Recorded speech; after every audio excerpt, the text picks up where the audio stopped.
Welcome to How I Raised It, the podcast that goes behind the scenes with entrepreneurs who've raised capital. We uncover the tips, tricks, and techniques they use to get investors to write a check. Strap in and turn it up. Hi, welcome to another episode of How I Raised It, produced by Foundersuite.com. Today with me I have Jonathon Ende of Seamless Docs coming to us from New York. How's your day going, Jonathon? Doing great. Thanks so much for having me. Yeah, glad you could be here. So is it springtime yet in New York, or are you still in the throes of winter? I guess technically it's springtime, being that it's April, yet unfortunately it still requires a winter jacket, so I'm not sure what you call that. Awesome. Where are you guys actually located? Are you in Manhattan proper or somewhere outside? Yep, we're down in Soho. We have some cool offices down here, just in downtown Manhattan. Cool.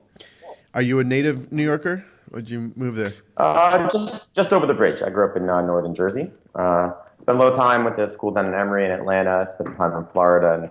But yeah, I'm quite the New Yorker, I guess, at this point. You feel like a New Yorker. That's good. Awesome. So Seamless Docs. What is Seamless Docs, and what do you guys do? How did you start this business?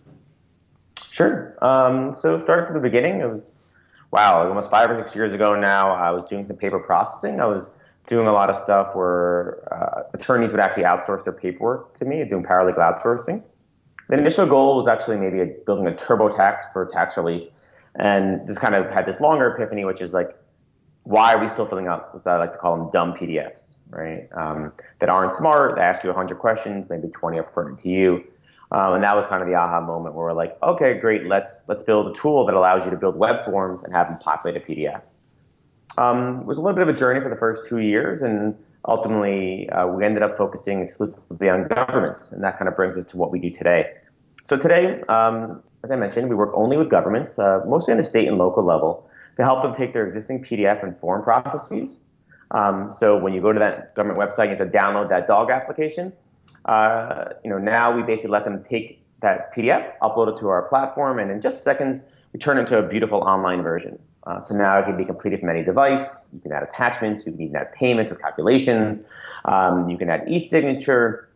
And when you click submit, not only does it automatically build a database of information, but we actually give you tools for both the government and citizens and staff to be able to collaborate and automate the process thereafter. Interesting, yeah. So what made you, because I remember we spoke a couple years ago when I was first launching Founder Suite. We have a collection of startup docs, and we talked about a few ways of working together. But what made you pivot onto the government or focus on the government? What was the it's a great question. And I think also look at an important lesson in the context of raising money. I mean, I think ultimately what it comes down to is what are you going to be the best at? I think initially we kind of struggled to find our product market fit, who was our perfect customer, really where our value was. And I think, when it came down to it, our tool had a lot of features that we ended up finding ourselves fighting with like maybe a Wufoo or fighting with a simple DocuSign, when ultimately we actually were able to provide a lot more value. Yet it was just finding that appropriate use case. And when we found government, it wasn't just a great use case of our product, it was a really great showcase. And it allowed us to do things that the other tools could not. And then what's really great then is that after we went through Code for America, which was an accelerator program, I like to say that's where I fell in love with government. That's really where I just fell in love with this social mission of just really helping government and kind of debunking this myth that, of the government worker, and actually finding, wow, they're incredibly passionate and incredible public servants, and it just really got inspired. And then since then, for the past now almost 2.5, 3 years, because we've been focusing on government, we've really built out an extensive feature set and built a deeper product than anyone else necessarily can accommodate. So we've kind of been a league of our own, and now we're essentially, I like to say that we are the absolute best at helping governments take their PDFs and go paperless. Yeah, that's interesting. Has you don't have to answer this question, but has Adobe come sniffing around to acquire you guys yet? So we've been lucky enough because of our focus that, we've had some people knock on our door, but again, we're just really passionate about what we're doing. And as you know, or as I guess one of the reasons for this podcast is we just recently closed about a $7.5 million additional round. That brings our total funding to just under $19 million. So we're just really excited to be able to like double down and really go all in on government. And the majority of that fund is going to be going towards really just reinvesting into our product so we can build a product not just to help government be able to process their existing forms in PDF, but really build what hopefully will be the infrastructure or part of the infrastructure of the future of government. Yeah, it's interesting. I've been having a few discussions, given what we do with our tools for founders. We've been talking to like urban.us, which is kind of we're talking to a handful of new funds that are kind of focused on government and cities and stuff like that. It's kind of an interesting space for sure.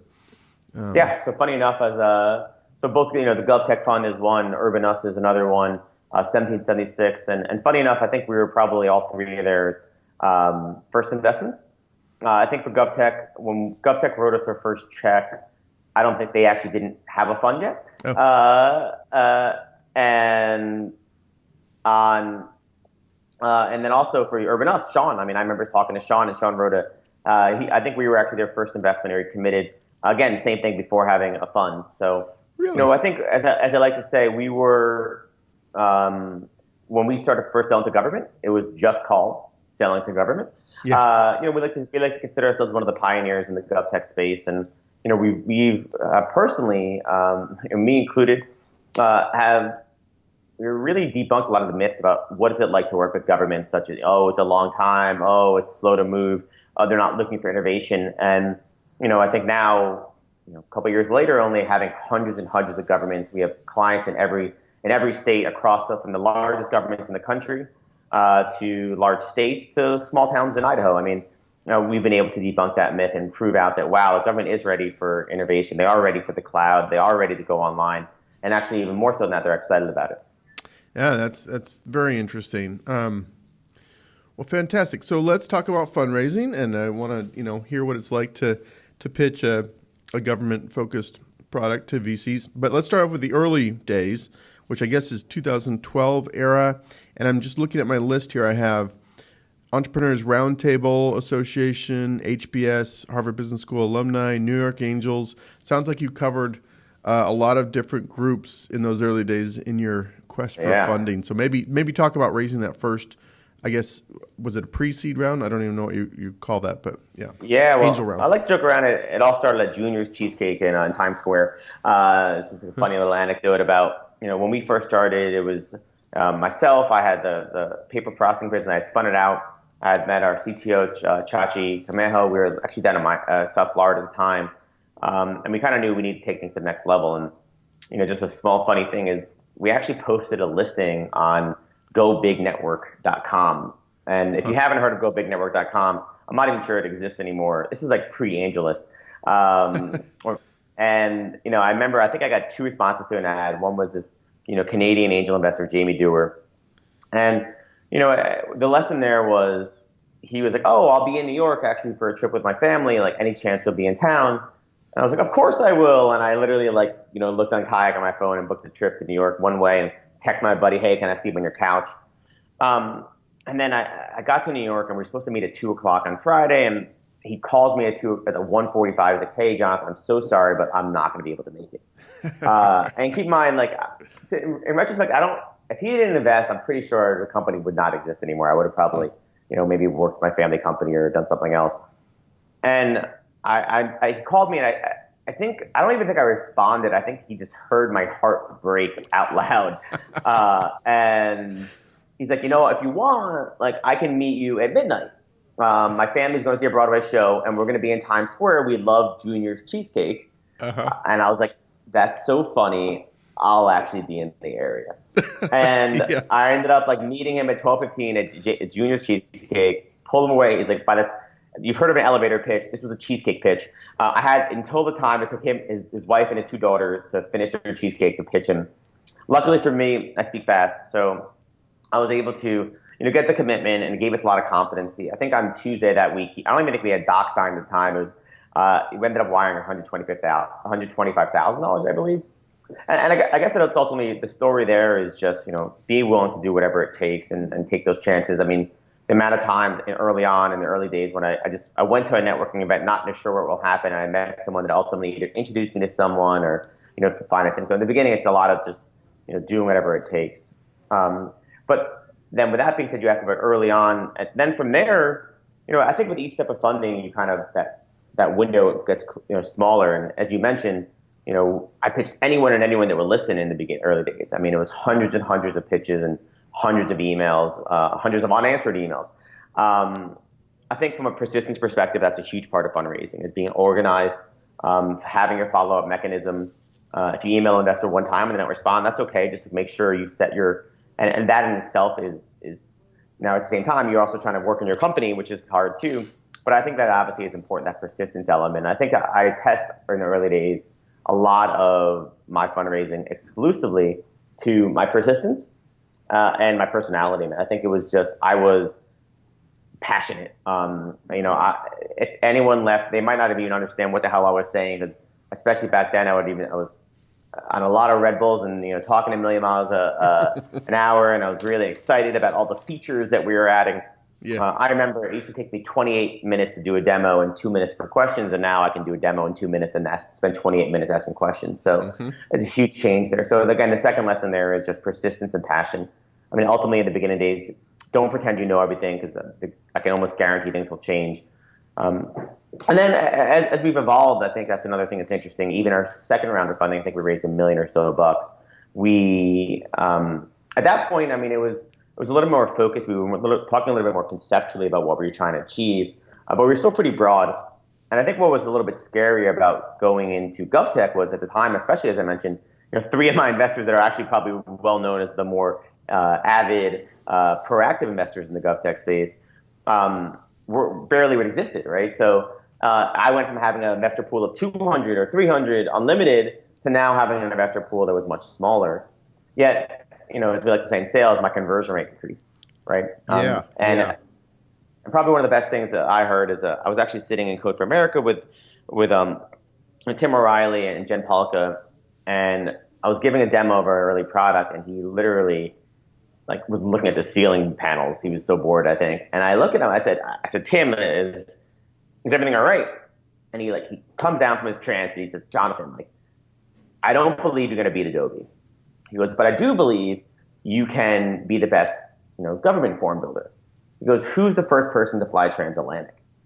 And I thought about it. I said, Charles Lindbergh. He goes, who's the second person? I don't know. Who's the first woman to fly transatlantic? I said, Amelia Earhart.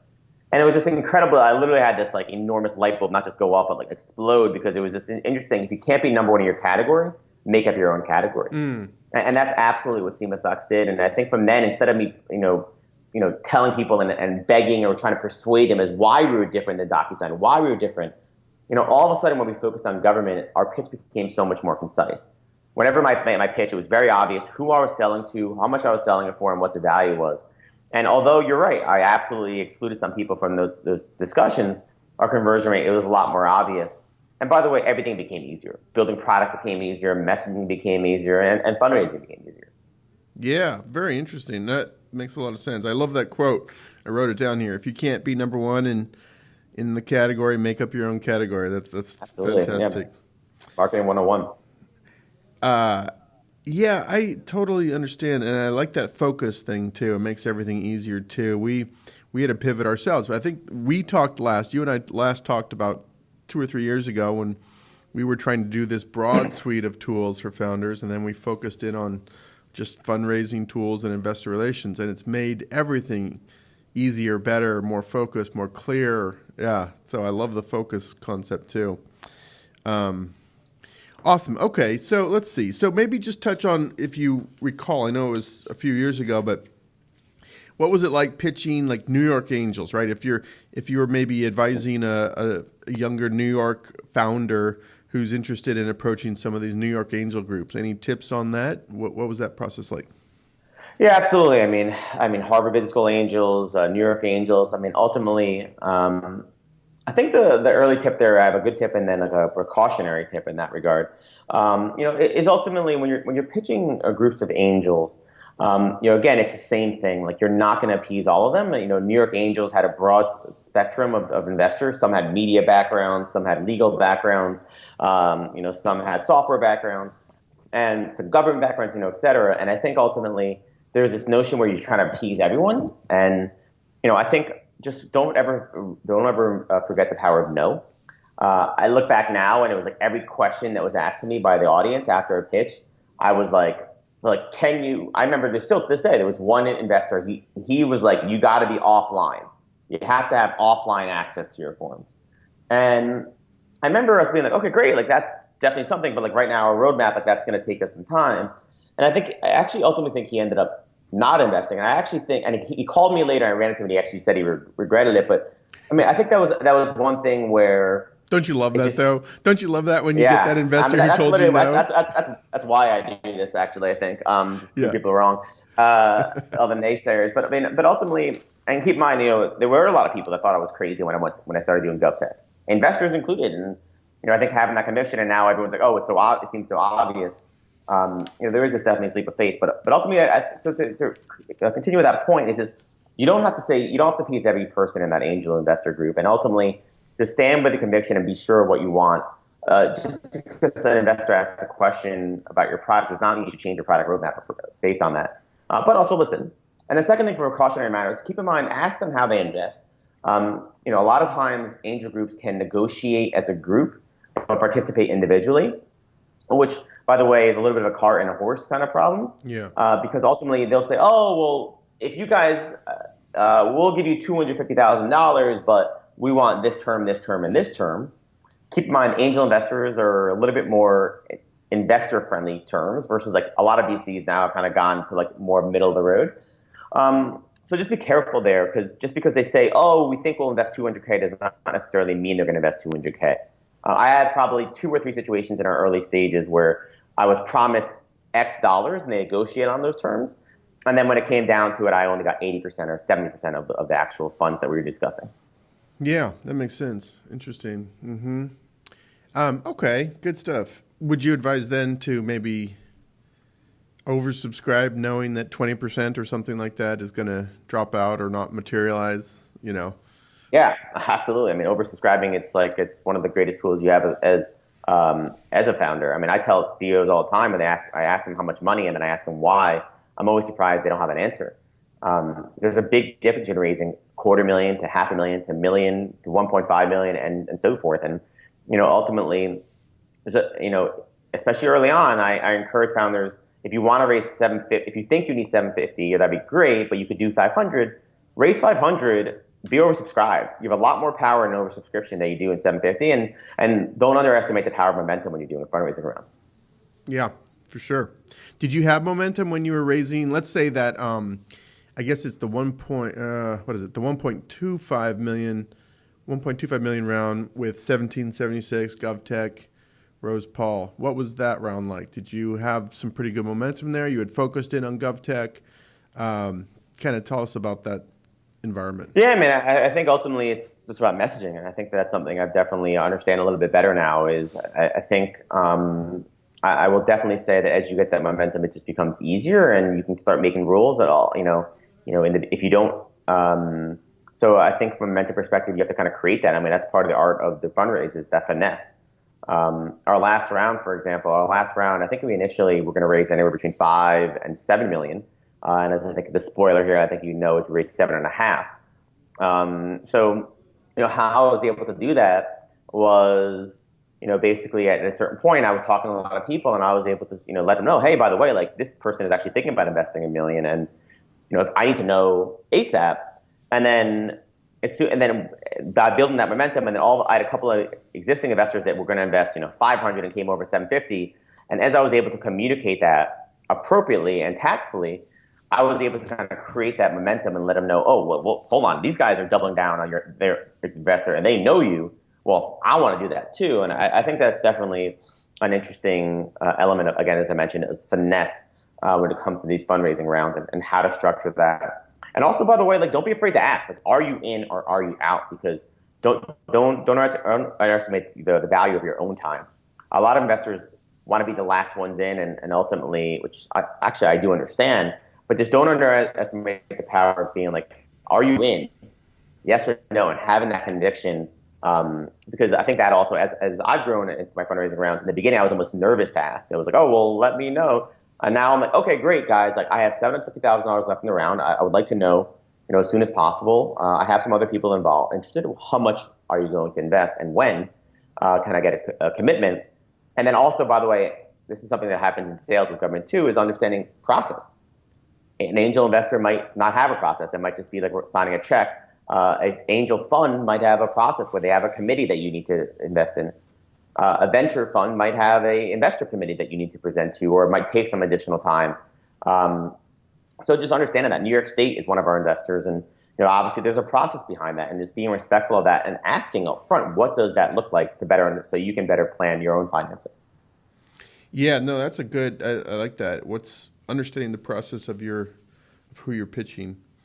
Yeah. And by the way, I start my conversations with VCs and I ask them what size before they even get to the pitch. Like, hey, they usually ask, "Do you have any questions?" I said, "Yes, I would love to understand some of your thesis. Like, do you guys normally lead? Are you interested in co-investing, or do you participate in rounds individually? What size check do you normally like to write?" And I think also that is something that is just from a maturity perspective, I think you'll actually get a lot of credit for when doing those early reads and asking them and saying, because you need a solve for something, right? If you don't ask those questions, when you're taking your time to pitch, this is how I always think about any call at this point, is I'm willing to give information, and that's a value that I'm being able, but like, what information am I being able to get, and what is your call to action? And by the way, the call to action on these calls is not to get them to sign a check normally. It's to go to the next step. Sure. So every call, I want to know approximately what is their process, what size check range do they write, and then I also want to understand what's the next step. Is it a committee meeting? Is there additional documentation that they need? What are the next steps? And that's a clear plan. So I at least have a very clear plan of what's the next process in the step. Yeah, good. I want to go back to rewind it just a minute here when you're saying you are not shy anymore about asking, "Are you in?" I guess when do you ask that? Do you ask it after you've already got a pretty good number of commitments? I find it's, once you've sort of have more than half the round committed, it's much easier to do that. But those early days, it's harder to. Yeah, so I do want to clarify. Ultimately, the "are you in" conversation only happens once you have a lead and you have a round shaped up, and you ultimately know how that is. So before then, obviously, you're not asking those questions. Actually, to the contrary, the reason why you're asking a lot of these investors initially is, are you are interested? Is if they're not a lead, then you're not asking them, are they in? And I think even a lot of times I use that to my benefit, where I know they're not a lead, and actually that's what happened with Motorola. Motorola came and approached us and they said, "Are you interested in an investment?" And I kept on telling them, "Sorry, we don't have a lead. I'll get back to you when I have a lead." Yeah. And eventually they said, "We'll lead." And so that was like but I think even just understanding who's going to lead, and then once you get that done, once you have a round, then it's just understand the process. If you know that you have a committee, then it doesn't make, if you're talking to an analyst, then don't ask them if they're in, obviously. But I think you can ask them for next steps and when is that appropriate. And then at that point, once the round really starts coming together and you have your lead and you need to fill it in, ask them, "Hey, what are next steps?" And they're like, "Oh, we're in the decision-making process." Okay, great. Like, how much time do you need? Like, what's the process? When should I follow up? And then again, obviously, when appropriate, don't be shy. Yeah, good. Let me ask you about a couple of your investors. Like 1776, they're an interesting one. I think of them as sort of a co-working space or an incubator, but I guess they have a Govtech Fund as well, or what are they all about? Yeah, they have a separate fund. 776 has kind of morphed a little bit over the years. Again, I think I first met them maybe 4-ish years ago. Again, I think I was one of their early investments, and I'm pretty sure I'm their largest position up until now. I think for them, they were a little bit of both. They had a fund, they had an accelerator program or an incubator, and then they had the co-working space. They were a little bit of a hybrid. But I think overall, GovTech, Urbanus, there's a lot of education that's happened over the past couple of years where, again, if I had asked you 3 years ago, Nathan, about GovTech, you'd be like, "What's GovTech?" And now I think it's actually a pretty bourgeois space, and you're seeing more and more funds. Now you're seeing guys like Sequoia, guys like Andreessen, guys like Emerson Collective that are getting and putting in large money in rounds. We've been lucky. We've raised, again, $20 million, so it puts us in a unique class. I would say probably in GovTech, maybe there's 20 or so companies that have startup that have raised over $10 million even. But there are companies that have raised over 100. one of our cohorts, Mark 43, within the Govtech Fund, I think just closed around 45 million. I think bringing the funds almost 100 million. OpenGov, same thing. So this is no longer like a nascent sector anymore. This is a burgeoning, growing, and I think one of the largest opportunities in any space. You just made me think about something when you said OpenGov. Do you remember? I don't know how old you are, but do you remember the movie Startup.com with GovWorks? The profile of GovWorks in Web 1.0, and that was classic movie. Well, Sean, I know you know Sean from Urbanus now. So Sean was actually one of the early employees and high up employees. He led M&A for GovWorks. So it's funny when I first met him, he's like, "You are what GovWorks should have built," and I was like, "Yes, that is true." And they were just too early. But absolutely, I mean, I think that even then, that was something that was this really big idea, and they spent I think $100 million, and who knows what happened to it ultimately. But I think now what our goal is that my CTO was at Google for 10 years, right? My director of operations, went to Harvard and an MBA from Michigan. I mean, I think we have people that from all these really amazing teams that have come on, and our goal is how do we go and take what historically is like a Code for America project or a nonprofit? How do we apply? We're not just a good GovTech business; we're a great business. And then how do I be able to communicate that to investors? And I think ultimately, when you think about my business is not only do I sell to governments, and I've proven out that our sales cycles are reasonable, or traditional enterprise sales cycle. I've been able to grow we have 125% revenue renewal rate, which is about as good as it gets in any space, right? We have a highly engaged customer base that is using us to do their job every day. I mean, I think that doesn't matter what space I'm in. I think that's an exciting business. And I think ultimately the fact that we've been able to double down and engage. And I think the biggest thing here, the last thing I will say is it clear product market fit? And I think I feel so lucky that every day our governments are asking us, what about this new features? And I am no longer controlling what that roadmap looks like our customers are, which is always an exciting place to be as a startup. Yeah, no, that's great. That's great. So I was going to ask, I think you've kind of addressed it, but if this new GovTech funding environment is pretty new, right? I mean, all these funds are less than 10 years old or maybe even younger. Is there enough money to raise your next round? And I think you kind of already addressed that by mentioning like Sequoia and others are maybe getting into the space. But the question was basically, is there a deep enough funding pool to continue growing, at 125% revenue growth rate? Absolutely. I mean, now it's funny. Now, I think I had an email a week from some investor, really excited about what we're doing and wanted to talk. And by the way, I don't respond to any of them at this point. I mean, I think right now we're just really heads down and building an amazing product and building a great business. I think that's the number one as a founder, especially once you close. There's so much bandwidth that is consumed with these fundraising cycles, and ultimately at this point, we're just heads down. We want to build the best freaking product on the planet to help our governments. We're incredibly passionate about it. We're absolutely committed to that mission. And then also on the business side of things, yes, we have great business economics. And again, as I mentioned, we're not just a great GovTech business; we're a great business. So it doesn't necessarily matter anymore. Sure. We've proven the product market fit. We've proven our engagement. We've proven the worth.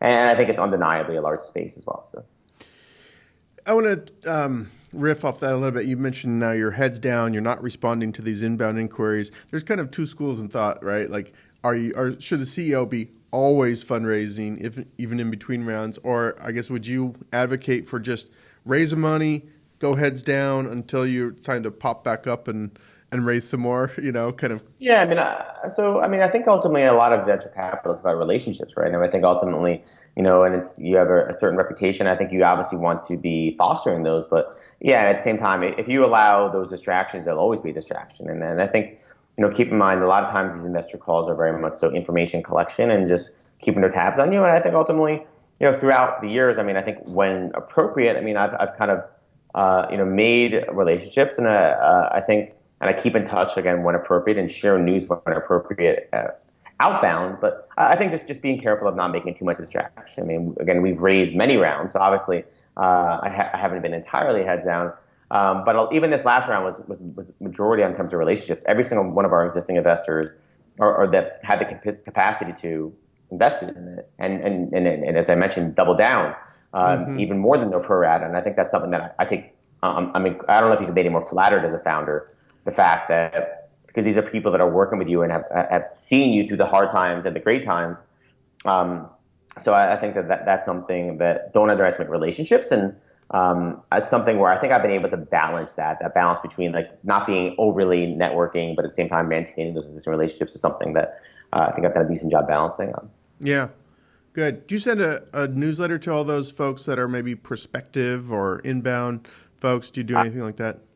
I don't personally. I know some people do. Again, I think there was some article I was reading for another founder how, it's like people want what they is desired and that kind of unknown. And I think that ultimately by doing that, it almost seems like you're sharing too much. And I think also there's an element now with I have a responsibility that we have a lot of private things. Our revenues are private, or some of we have a really cool project working on now that's in stealth that like I don't necessarily want like everyone knowing and forwarding an email. To be honest, even our early investors, we don't necessarily provide the most often updates. I mean, we have our board meetings. I have great relationships with my mentors and my board, and I think that's obviously really important.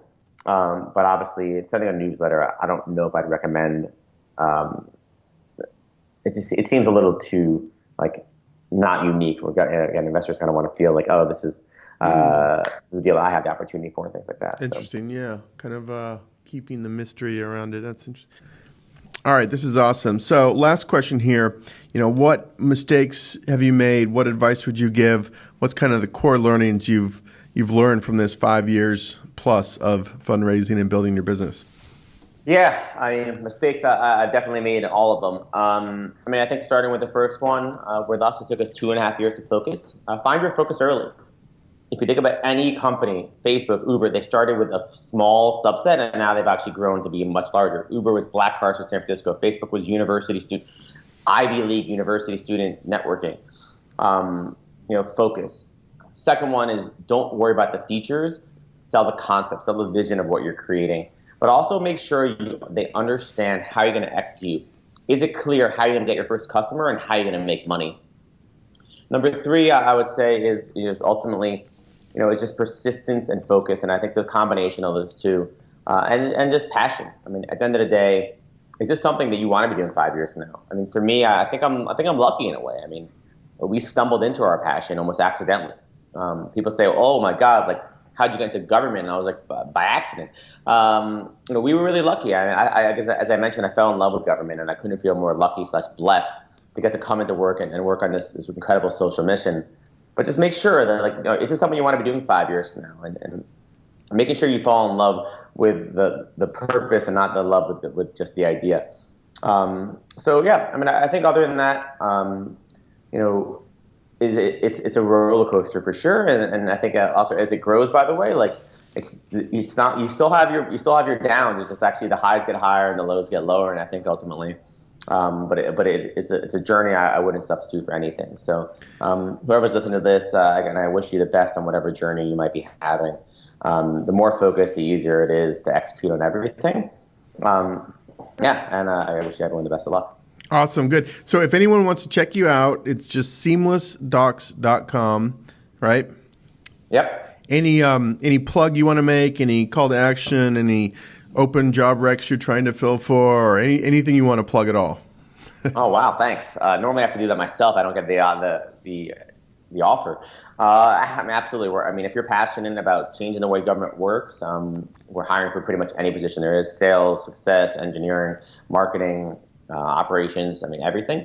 We're really excited. I think we had like 8 people starting yesterday, and Wow. We're growing pretty fast. Also, if you're government listening, definitely come check us out, or someone in government, send them over to Seamless Docs and say, hey, I think this is interesting. I think you should check it out. But yeah, we couldn't be more excited about where we are right now. Perfect. Are all your jobs in New York, just for anyone actually interested in that? Is it all New York, or are you guys spread around? Yes, we have DC offices in San Francisco, DC, Miami, and technically, we're open. If you're talented and it's something you want to do, we'll make it work. Very good. All right, Jonathon, this is just wonderful, super fun. I'm going to give a shout out to the Urban US folks. But this is great. Thank you very much, and continued success with Seamless Docs. Yes, thank you so much, and thank you for all those early supporters that supported me, even though I'm not even sure I necessarily knew what I was doing or who I was selling to. But luckily, we figured it out. And for those of you that didn't support us, it's gonna hopefully we'll see it from the top. Prove you wrong. Yeah, it's the good stuff. Yes. All right, sir. Thank you. Thank you.